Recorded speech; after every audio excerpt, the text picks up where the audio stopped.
O'zbekiston Superligasining 5-turidan o'rin olgan navbatdagi bahs o'z nihoyasiga yetdi va safarda ishtirok etgan Vadim Abramov boshchiligidagi Dinamo jamoasi Xorazm maydonida 1-2 hisobda mag'lubiyatga uchradi. Uchrashuvning 44-daqiqasida Aziz Pirmuhammadov mezbonlarni hisobda oldinga olib chiqdi.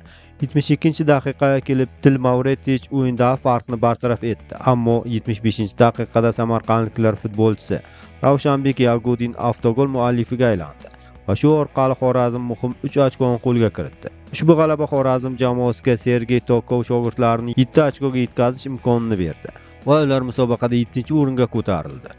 Superliganing 5-turidan o'rin olgan qiziqarli bellashuvda Navbahor jamoasi Toshkentda Mash'al bilan kuch sinashdi va Olimpiya stadionida bo'lib o'tgan o'yinda 2-1 hisobda zafar quchdi.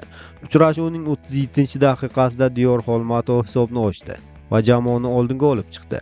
42-daqiqada Muhammadali Usmonov hisobni 2ga ko'paytirib, lochinlarning g'alabasi yo'lida muhim qadam tashladi. 60-daqiqada Vladko Stoyanovskiy gazchilar uchun yagona golni kiritdi.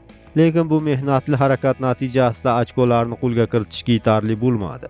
Superliganing 5-turidan o'rin olgan qizg'in bahs Samarqanddagi Nasaf va Andijon jamoalari o'rtasida bo'lib o'tdi.